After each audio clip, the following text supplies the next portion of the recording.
Hi guys, welcome to my channel. If you're new, welcome. If you're not new, welcome back. As you guys know, I'm Nenya. Oh well, if you're seeing my face for the first time, I'm Nenya, and I make videos on education, personal finance, and personal development for F1 and H1B visa holders in the US. So today's video, I am going to be talking about the pros and the cons of living in the US, because even though Hollywood only shows us the good side, we know that like everything that has a pro has its cons. I will start with the pros of living in the US. Also, I am comparing the US with like most countries in Africa, or let me not say Africa, I'm comparing it with specifically Nigeria. So if you currently live in Nigeria and you're thinking of coming to the US or coming to Canada, I believe Canada and US are basically similar. So if you live in Nigeria and you're trying to come to the US, this video is for you, so you know the pros and the cons and you know what you're getting yourself into. So I'm gonna start with the pros. The first advantage of living in the US or being in the US is that there's so much opportunities. Like, when I say there are opportunities, I mean there are opportunities. Like, there's scholarships everywhere.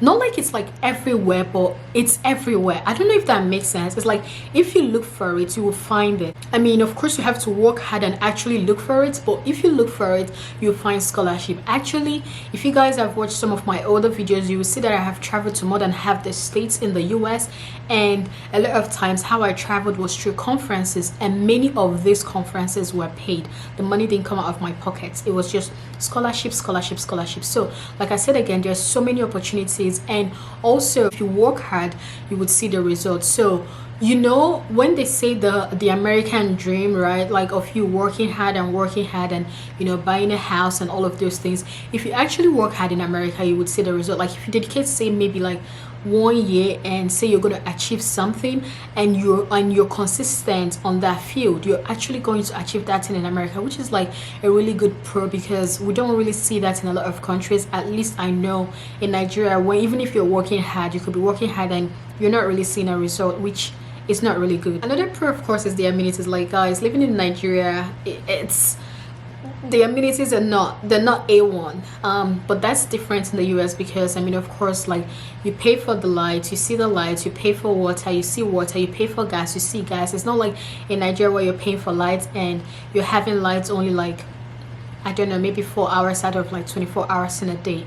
Okay, maybe it's not that bad, but you guys understand what I'm trying to say, right? So when like the amenities are actually there, so if you pay for something, you actually see what you pay for. Which kind of like brings me to the next point, which is a con, which is that in the US, all you're doing is paying bills. Like when I say paying bills, I mean, if you guys watch this video, I'm going to put it here. It's basically in the US, everything is just the hustle culture, right? So you're hustling till you die. Like there's nothing else that you're doing. All you're doing is just hustling. You're hustling to pay your rent, you're hustling to pay your utilities, you're hustling to pay, like you're hustling to pay so many things. Like every single month you're paying bills off. So even though you're getting money, as that money is going in, it's going out. So that's kind of like a con, which at least to the best of my knowledge, you don't really see that much in Nigeria, like, you know, the whole monthly bills thing. And also then there's also no community, which kind of brings me to my next point, which is a con of living in the US, which is like there's no community. You know, like in Nigeria, there's this thing we have that the village trains a child. It takes a village to train a child. Well, you can't just be there and, you know, you're looking for help and nobody helps you. Like in Nigeria, there's that community, there's your friends, there's everything, but that's not really the case in US. Like in US, you could probably die in your room and no one would know for like 2 weeks. Yes, I'm actually serious, especially if, you know, you don't really talk to people that much. If you're like the type that you just go to work, you come back and, you know, you just do your thing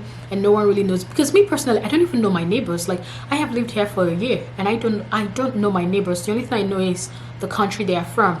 And that's because like I've heard them speak their language, which is the only way I know the country they're from. So that's kind of like, you know, it's, I don't know, it causes, you know, it can cause like sadness, it can cause depression, which is kind of like my next point. In the US, it's very easy to, you know, be very sad and kind of like get depressed from there, because you're not really seeing people, you're not really talking to much people. Like you're just living to work and you're living to pay bills. So that's also a con in its own, because all you're doing is work, work, work, and by the time you're done from work, you're so tired. You don't really like, you don't have time for your friends, and your friends don't have time for you. For me and my friends, ours is a little bit different because we actually make time to talk. Like we say, you know, Saturdays we call, like I and my friend we called on Saturday for like, I don't know, maybe like 4 hours or so. And it's not like we talked for the whole 4 hours. Like she was watching me do my hair, I was watching her, she went to groceries, you know, things like that. So it's a little bit different for us. But I know that for other people, for some other people, like it's very hard because it's like you can't even make time for your friends because you guys are just so busy. So that's also another con in the US. It's like everyone is just so busy and no one has time for the other person. And then my last point, which I personally have actually experienced, is gun violence. Before you come to the US, you should know that like this country has a lot of gun violence, and I'm not even mincing words. There's so much gun violence in the US. Anyone can actually go and buy a gun. What you just need to do is, I think you have to be above 18 and then have a gun license or something, and then you're able to carry a gun, which I'm just like, wow, like anybody can carry a gun. If you guys watch this, my video that I'm gonna put right here is a story time of how I almost got shot. So that's the thing, like in the US there's a lot of gun violence, and there's also a lot of, you know, the R word, which I'm not gonna say because of YouTube. But yeah, that's kind of like the pros and cons. I know this video is very short, but I didn't want to elongate this. I just wanted you guys to kind of like have an idea of the main things you experience, like the main culture shock. And of course also there's the food. I mean, the food is different, but anyway, yeah, that's kind of like the major points that I wanted to highlight for you guys. I hope you enjoyed this video. Don't forget to like and subscribe and share, and join the Telegram group also if you have questions, and I will see you guys in another video.